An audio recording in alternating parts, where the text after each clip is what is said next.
When I came here, I didn't speak the language at all. You really are one of the most influential people in the real estate world today. It's like you're never going to get money from a bank. No bank in their right mind is going to lend you money to start a business if you have zero experience. They ended up suing me my first year in business. Was there a single moment that you think propelled The Real Deal to stardom? Welcome back to 30 Years in 30 Minutes. I'm your host, Michael Oved, and we've got a great episode for you today. With that, it is my pleasure to introduce to you today's guest.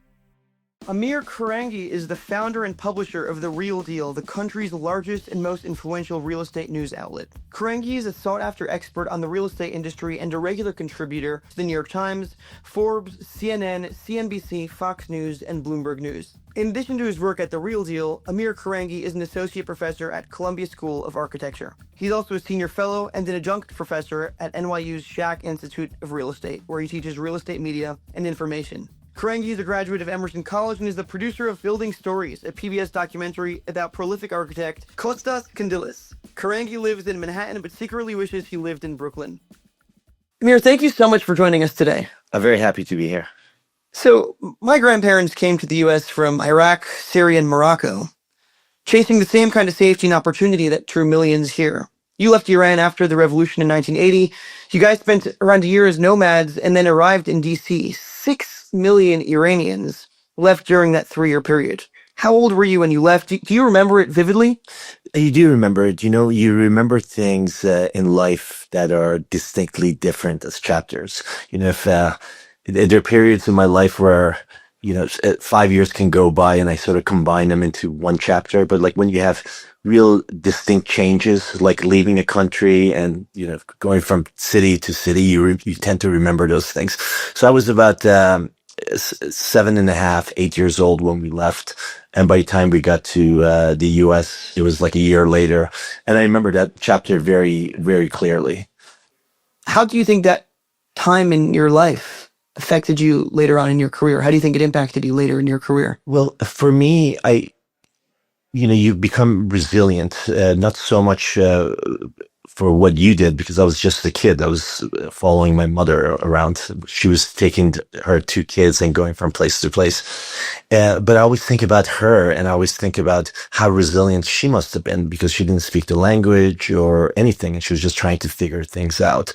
And I always had a tremendous respect for her for that. And I think that the resilience, the fact that somebody like my mother, who was like a housewife, all of a sudden she's on her own trying to find her way thousands of miles to the U.S. I guess it taught me resilience. Once in the United States, do you remember anything about your young adult life that contributed to the person you are today? Yeah, I think, when I came here, I didn't speak the language at all. So it was very humbling to try to want to communicate with people, especially when you want to be accepted and, you join the community, but you can't speak the language. Yeah. It was very frustrating, and it was also very scary. And you start to, you're forced to challenge yourself to rise up to the challenge. That was something I distinctly remember, because I remember this frustration of like trying to speak and express myself and not being able to was very challenging. How did you rise up? You mentioned, it taught you something very important about rising up. How did you do that? Well, I just, no matter how broken my English was, I would still try to communicate with people. So Yeah. it was probably more difficult for them than it was for me, but it was difficult for me too. But it was, it's, you just force yourself to do it, because if you don't do it, there's no other way. Nobody else is going to do it for you. So that was something that always allowed me to, keep going and push through. And so moving on, you're in the United States. How did you become interested in publishing? I was interested in writing and journalism from an early age. And then I had a lot of friends who were in college. They wanted to go into finance. They wanted to become lawyers and all sorts of different jobs, which are all great and respectable jobs. But I used to look at the kind of work that they did, and I always thought it was like secretarial work. I was like, this work doesn't matter to anybody. Like you're looking at Excel sheets all day, which is ironic because I look at Excel sheets all day now. But it's but I was like, this is not important work. I didn't feel like it was important because their work didn't influence anybody other than their bottom line, you know. And I thought it was so important to do work that makes an impact on the people and on a greater audience. And that was through journalism. I thought because I was I was always interested in writing. And when I went to college, they were like, well, if you're interested in writing, you either do creative writing where there's no career path, or you go into journalism. So I went into journalism. And I would be remiss if I didn't mention that watching Citizen Kane didn't have a huge impact on me. You had this interest. Citizen Kane obviously inspired that interest to some extent, but with that interest, how did you go on and prepare yourself for a career? And I mean, I'm looking around here, you really are one of the most influential people in the real estate world today. So, like I said in the beginning, it is a tremendous honor to interview you, but when you started off, you knew you wanted to do publishing. Mm-hmm. How did you set yourself up for success in that industry? It's a very interesting thing because, they tell you that technology allows you to leap forward. And if I wanted to become a publisher in the 1980s or in the 70s or even in the 90s,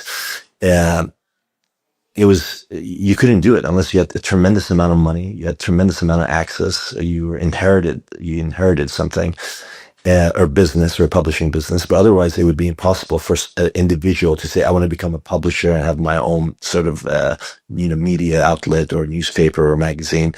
But technology allowed for people to design magazines and newspapers on their desktops, which was a game changer. Because now I didn't need, 15 people to put together galley proofs and test things and put together, blocks to print something.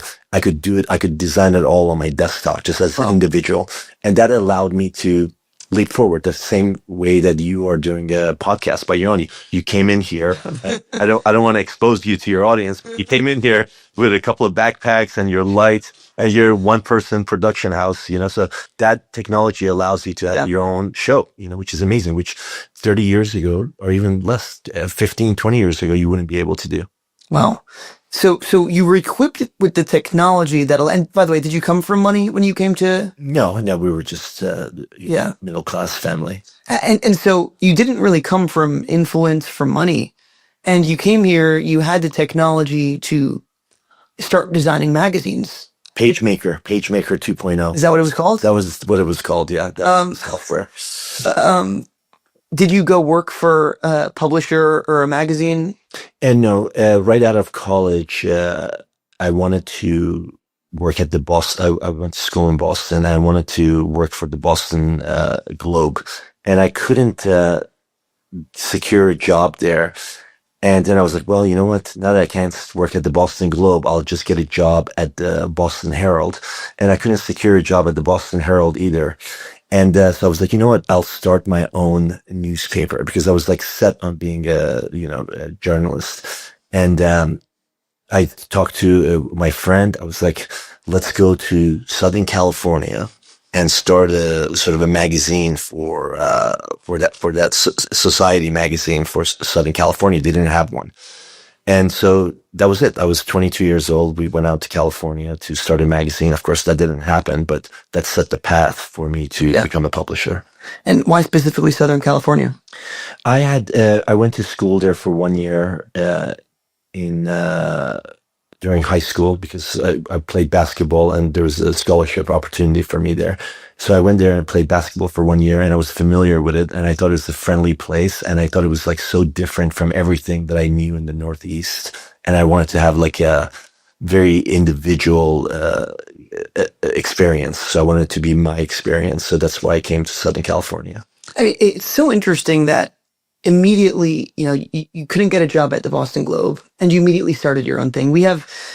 I just graduated Harvard. Most of our listeners are Harvard grads or Ivy League grads. And so many of them feel very inclined, very compelled right after college, despite the fact that they're entrepreneurial, to go work somewhere else for a little bit. Mm-hmm. What advice would you give them about how to best approach being entrepreneurial, graduating college and balancing getting that work experience while also starting their own thing when they're young? Yeah, I think I think it's great to get experience first before you do it. You could fall into the, bucket of like trying to get experience and it takes your whole life. But also don't think everybody's an entrepreneur. I don't think it's something you learn. It's uh, for me, it was very clear. Like I had to have my own thing, and that was from a very early age. That I was not a good employee for other people. I was a very good, hardworking employee for myself.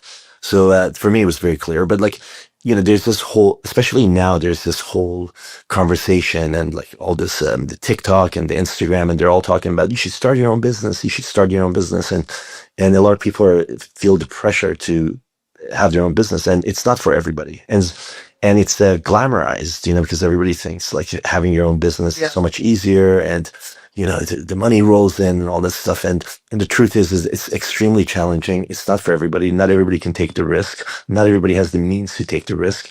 And entrepreneurship, I really do believe it's not something that you learn. I feel like you either have it, you have this urge. At least that's how it was for me. Like I had this urge to do my own thing, and that was the only path for me. So you either have the entrepreneurial bug or you don't, but regardless, if you do, your advice would be just do it.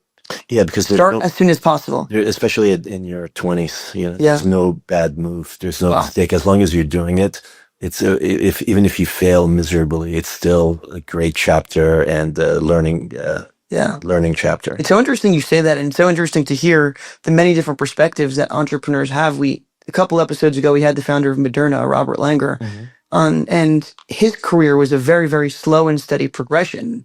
He was a professor. You are obviously a professor now, but he started his career in academia and then became the founder of one of the largest pharmaceutical companies in the world. So I just want to highlight that there really is no one set path.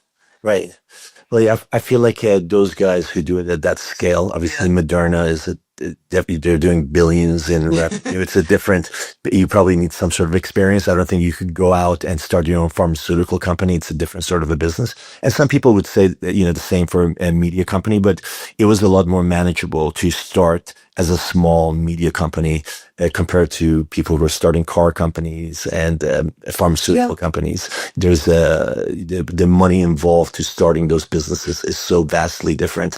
Where now media, especially today, it's so incredibly cheap, right? Like your platforms are mostly free. Like you can post stuff on YouTube for free. It's the largest broadcast in the world.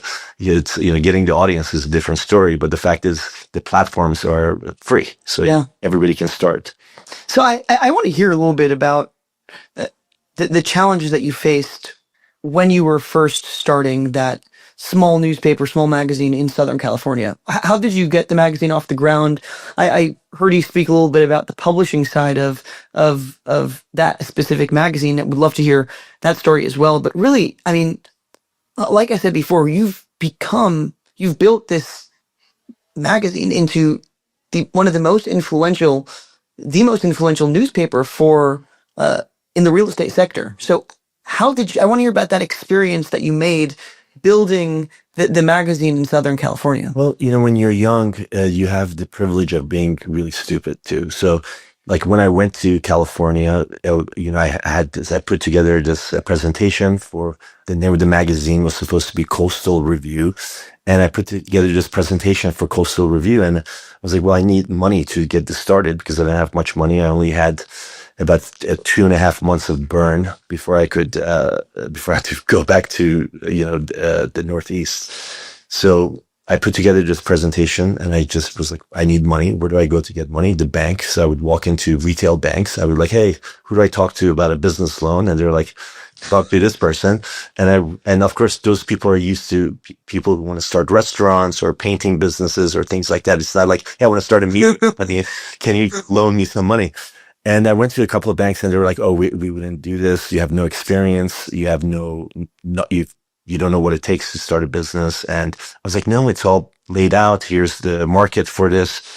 And then finally, one of the bankers that I went to was like, look, it's clearly you're driven and you want to start this thing, and I appreciate that. But he's like, you're never going to get money from a bank. No bank in their right mind is going to lend you money to start a business. So you have zero experience, and it's just not going to happen. But I was still very determined to start a publishing business, and my biggest cost on my in my deck was printing. So I was like, where everything is cheap is in Mexico. So let me drive down to Mexico and find a printer there, because maybe I could still make it work. And of course, I went down to Mexico, and turns out printing in Mexico is far more expensive because we have it's a monopoly, and they control the printing plants. And it became very challenging. But what I did find was that there was about 90,000 Americans who lived right on the border of Mexico and the US. And more than 80% of them didn't speak Spanish. They were just sort of there living on the border. And I had this idea to start a newspaper for the expats that lived on the border. It was called South of the Border, Gringo Gazette. And The Gringo Gazette, that's what it was called? it was called South of the Border and Gringo Gazette. But so I thought it was a great business to start a newspaper, a weekly paper for those expats. And I came back to Long Beach, and I went to different printers trying to get credit. They'd be like, give me one issue of credit so I could print, and I'll give you your money back after that. And I met with this woman who had inherited a printing plant in Long Beach. And she said, I really love Mexico. I have multiple homes there, and I think this is a great idea. I'll give you 2 issues on credit, and I let you use my facilities. She was very generous with me. And it didn't even take 2 issues. After the first issue, we immediately started making money. And since I was targeting the Americans, all the businesses were advertising with me, because they were like, oh, we're trying to target the Americans. So smart. And then it just sort of took off from there. And I just never looked back. I just, it just kept growing. And, but I worked 7 days a week and nonstop. And I was doing ad sales, going door to door, and also designing the magazine, the newspaper, writing most of the stories in it, because I didn't have, that many writers. So I would just take, local Mexican news and translate it into English for the expats that lived there. And then I would give it different bylines, so it looked like it was a bigger newspaper. So it was like Juan Carlos and Carlos Juan, and like different names every article. And then I would also lay it out and take the pictures. And eventually it just it took body, and it became something. So the success there was really about picking the right niche. And you did everything on your own. Well, I did have a partner from college that joined me, John Warner. Yeah. Okay. So he came out with me, and it's a good thing because he had a car. I didn't have a car, and he worked with me. Now he's a radiologist, John Hopkins. For him. So, but it just grew naturally because you had that niche, right? Yeah. Wow. It was a good market. It was wide open. And the same thing with The Real Deal. When I started The Real Deal, I was flipping apartments in Brooklyn. And I was like, I cannot find anything to read about this industry. All I had was the New York Times and the New York Post. And they would just randomly pick stories that they wanted to cover. So there was no sort of a consistent and systematic way for them to cover the market. So you didn't fully understand what was happening in the market. And at the same time, I met incredibly successful, wealthy people, and very driven community for real estate here in New York. And I thought there was a great market for it. And I thought it was funny that there was not a publication that was dedicated for it. So with The Real Deal, you identified a niche. It's interesting if there's entrepreneurs who want to, and I want to get into the details of The Real Deal a bit more in a sec, but there's aspiring entrepreneurs who want to mimic what you did, perhaps found a media company. Seems like the market now is very different from what it was like before. Very saturated. Some might even say oversaturated. I wouldn't say that's the case in the real estate space, because I think you just have so much market share. Yeah. How can aspiring entrepreneurs looking to get their feet wet in the media space get started there? In this market. So I recently, every once in a while, a billionaire shows up and wants to buy a newspaper or some media company, and they come and they try to get, they talk to me, or they want to consult, or how, somehow work together. And I always tell them that, like, the media has changed so dramatically. If I had a media company in the 1980s, I wouldn't have to change my business model for 30 years. I've changed my business model 3 times in the last 12 years or 14 years. And I probably have to change it again in 2 years. So, I mean, obviously it changed, like advertising changed dramatically, right? So, all of a sudden, all the money that was going to the billboards and newspapers and magazines started flowing into Instagram and Meta and TikTok and social media stuff. They're eating up everything in terms of advertising. So everybody else has to sort of fight for the scraps, which we do. And, but, you know, they have to change from print advertising to digital advertising to programmatic advertising to subscriptions, you know, so like continually navigating whatever changes were thrown our way. And, you know, I do this really for the love of publishing more than the love of money. Yeah. But, you know, when you love something and you do it and you try to find a way to make it work, the other part works itself out, you know. So we've always managed to navigate whatever challenges we've had to deal with. Got it. Moving to the founding of The Real Deal, can you talk to me about how you founded The Real Deal? Yeah, so like I said, I was flipping apart. I came to New York. I thought at that point when I came to New York, I had already had 2 newspapers of my own. I had the South of the Border, and then I also came to Washington, D.C. after I sold the South of the Border to start the Washington Free Press. So I had 2 newspapers under my belt then. And I was like 25 years old. And I came to New York. I was like, let me go to New York and work with the big guys and see how they do publishing. And then I got a job at the Random House because I didn't know any better. So I was like, let me understand book publishing too. So I went, and before I got a job, I ended up getting hired by Yahoo. This was when Yahoo was the Google of the world back in the 90s. And I hated it. I was like, this is terrible. Like, I can't do this. I can't work for somebody else. I hated having departments and other different people to answer to. And so I lasted there for about a year. And then eventually I got fired, which was a great thing that happened to me. And then I went into real estate because it was like after September 11th, there was no jobs, especially for guys named Amir. So there was no jobs for me. So I was like, my friends were like, let's go become real estate brokers. And, I was like, I didn't have anything else to do. So I went to do that. But then at the same time, I was, buying and selling 1-bedrooms in Brooklyn because the same way I was in the early 2000s, Brooklyn wasn't gentrified yet. So when I went to Brooklyn, I only went there because I was like, I just need something that gets me to Union Square in 25 minutes. I don't know where Random House was? No, it's random. This was after Random House. So I was going back to Random House. When I went to Random House, my friend was like, "You're wasting your time. Everybody's going into the internet.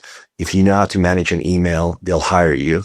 So I was like, "I have an AOL account," and I went and worked at Yahoo as product development person, for different sort of email groups and stuff that they were doing, and. But I didn't like it, so I went into. I thought I had to leave the city because I didn't like my job, and I was leaving. September 11th happened. I went and sold my apartment, and the apartment had gone up in value tremendously. And I was like, "Oh my God, this is amazing!" I ended up buying other apartments and townhouses in gentrified areas of Brooklyn or areas that were close to the train. Again, the rule was like to be within 20, 25 minutes of Union Square. So any property that could have an express line or in any way get me within 25 minutes to Union Square, I was like, I'll buy it. And then back then, this was before the internet really blew up. So I would buy from local real estate brokers in Brooklyn, and then I would sell it through Corcoran and Douglas Elliman in the city. And then this was like the beginning of gentrification. So people were like, "Oh my God, a 2-bedroom apartment for, $200,000 or $300,000. What a deal." And so I did about 16, 17 of those deals in a short amount of time. And, but then I missed publishing, and I was like, let me do something. I did this one deal that wasn't supposed to happen. So I was like, let me take the money from this one deal and, start the real deal. So that's what happened. And I did it out of my apartment, and then that was it. And that was the beginning of it all. Yeah. And how'd you come up with the name Real Deal? I thought real because it's real estate, and real estate's about deals and the real deal. Yeah. So it was like very, And even now, sometimes when I look at it, and I was like, it's so crazy that that's the name of the business. But like, who names the business The Real Deal? Yeah. So I thought that was, but now it's Now not it's very, the legendary, the real deal. yeah. Were there any other names you considered? To be honest, zero, Oh, wow. zero names. First name you thought of? There was a problem in that there was a billionaire who Bruce Wasserstein, who was called the Shark of Wall Street. He was big in media. Eventually, people with a lot of money buy media, and he owned a M&A magazine called The Deal, and they ended up suing me my first year Oh my in business. And it was a federal case because they said, because you're saying you're the real deal, that the deal is not real. And that was the argument. And we went to court for like 5 months. So it was pretty interesting. And did you win? We won, yeah. Wow. We won. It was tricky. Like, the media world in New York, it's a very small world. So like you go to parties and you meet reporters from the Post, you meet reporters from different publications and news organizations. So when this was happening, when I got sued, I was able to tell my story through reporters that I knew. So even though they had the big, PR publicists and all those, big communications department and all that stuff, I was able to connect with people that I knew who were just reporters, and I was able to tell my side. My narrative ended up being told. And what happened was that they got scared because for some reason they thought Mort Zuckerman was backing me, and they went for a summary judgment, and we ended up winning the case. Oh my God. Yeah. And so you're coming off the heels of the lawsuit. You have invested a nice amount in real estate, so you know some people in the area. How did you grow The Real Deal to become the preeminent magazine for real estate in the world? I'm going to tell you something that's, at least it was true for me. The thing that I did was start the real deal. Just to starting it. And then what it became, and I worked very hard at it, 24/7, 7 days a week. But the thing that it became, it was because of everybody else that, I had joined the team. So everybody else who came to join the team, even today, I can tell you that, it's the machine, the Real Deal machine. It's bigger than any of my thinking or inventions or creations. It's like the machine itself. It's like just moves on its own. Even if I wanted to pull the plug tomorrow, I don't know what could it. It's moving on its own. And that happened early on, very early on. I just put a lot of fire into it and like head down, fire, and just make things happen. And then it was like all the other people that came in to help sort of trigger that fire that kept it going and made it grow. And so many of the great ideas and so many of the great things that we do are because of other people who were part of the company. And for example, we did our South Florida event, the Miami event, was an invention of one of my guys here. So Ross came up. He was like, "We should go down and do an event in Florida." I was like, "Florida's so far away. Let's work on our New York event." But now that event is twice the size of our New York City event, and it keeps growing.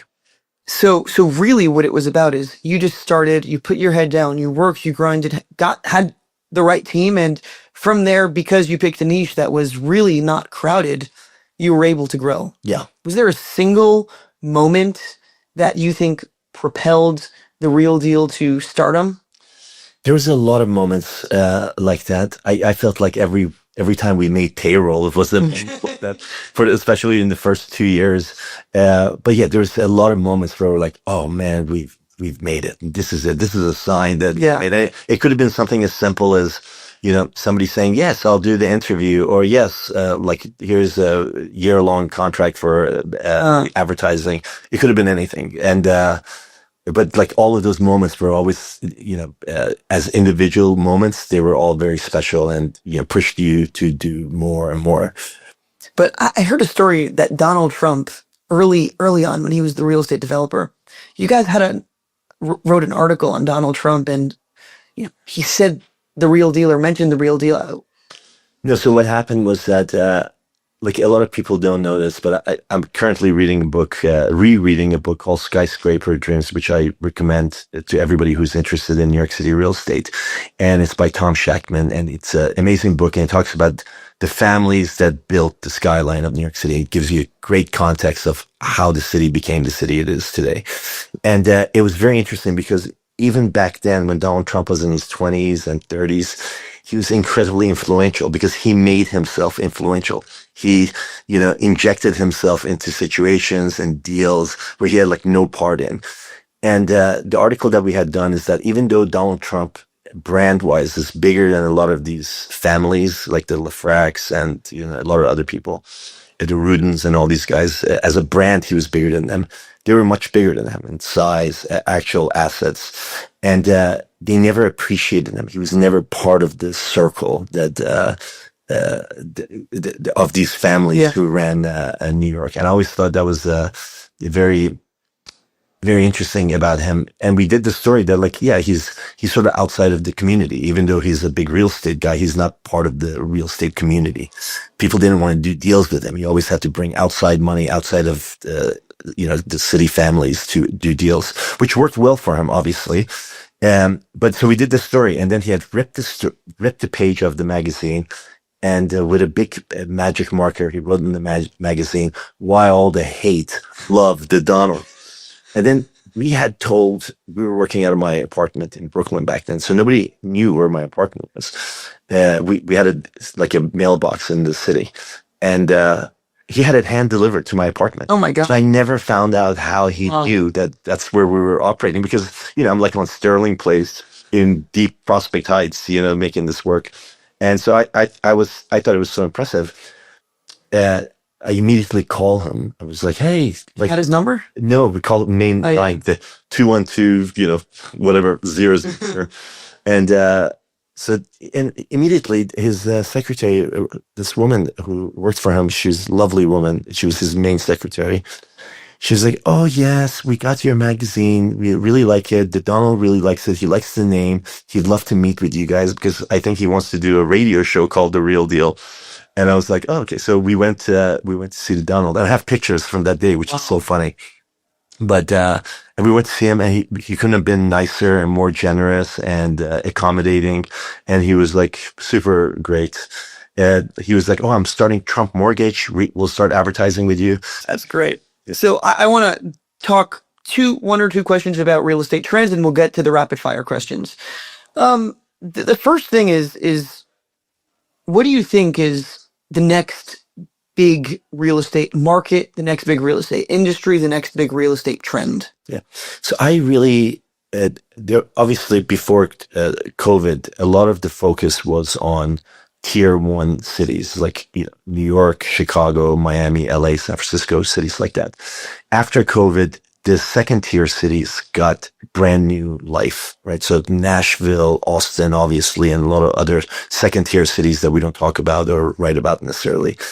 And the growth in those areas, if you could catch it when the fire is catching in those cities, it's significant. So like the gains can be so much larger than what you would get in a tier one city. And I always found that very interesting. But as a product, I think what's happening with AI is like really putting the fear of God in everybody. And I think the idea of farms and having like luxury farms, right? Like where you have, now you have micro farms. So you don't need, 50,000 acres to make something work.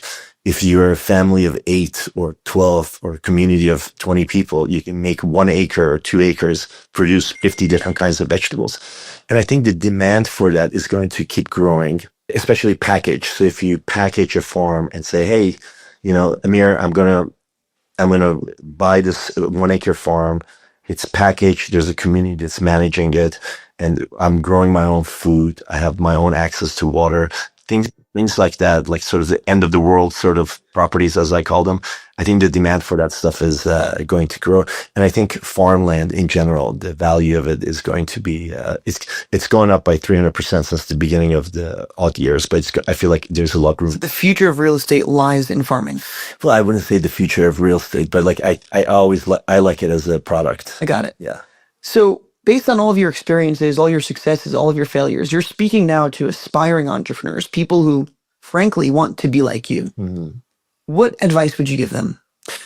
Well, it's, I like to say that I was disciplined when I started my business, but I wasn't, because for me, it was so clear. I just worked all the time. It was like 7 days a week. And it's not because I was like, let me set the alarm and wake up at 5 in the morning and work until 10 o'clock at night. There wasn't any of that. I just knew that I had to get it done. And if I didn't get it done, I would have to do it tomorrow, or nobody else was going to do it. So you just sort of work through that. And, when I look back, there was days that we would stay up 2 days. I didn't know I could stay up for 2 days. I didn't know it was possible to stay up for 48 hours. And I would do it. It was very normal to stay up for 24 hours back then, because every minute you were like, trying to make things work. You're writing a story, you were designing something, you were talking to a client. So I felt like, the mission was so clear to me that luckily I didn't have to apply discipline. It just came very naturally. So, I feel like when the mission is clear, when you set out to do something and you really want to do it, it sort of happens by itself. How do you develop that sense of mission, of urgency? Well, if you wanted to start something, I really wanted to start. I thought owning a magazine, being like Citizen Kane, was very cool. So I really, really wanted to do that. And I was like, well, if I don't do that, it's going to be Excel sheets for me. Yeah. And that, to me, that was like the worst thing that could. So have something you want, everything else will fall into place. Sort of, yeah. Now, on to the rapid fire questions. The last part, I'm going to ask you a series of questions and answer them really quickly. Okay. What is your favorite property in the world? Favorite property? I love what is that building? That A.B. Rosen building, Lever House. I love that property. What is your favorite asset class? I like apartment buildings. What is the most overrated real estate market? Most overrated? Yeah. If people are going to hate me for saying this, and I have a lot of clients there, but Miami. What is the most underrated real estate market? Right now, currently, I feel like San Francisco is going to make a huge comeback, and deals are happening. They're at such low prices. There's only gains. I can't imagine things going down further there. What is your least favorite building? Any number of the Mies van der Rohe inspired buildings on 6th Avenue. What is the quote that you live by? I can teach you how to sail, but I can never teach you why. What is your biggest regret? Oof. Maybe, I wouldn't say it's a regret, but I wish I had children. What is a book that you recommend? I loved, it was something that I give to everybody, to my sales team, is Dale Carnegie's How to Win Friends and Influence People. I just think it's such a basic, important book to have and understand. And last, what has been the key to your success? I was telling my father he's 93 now, but one of the key important parts was that when I was starting my business, and I was like, I didn't know what was going to happen. There was so much uncertainty. And I just knew that I had the love of my family. They were like, it's okay, keep going.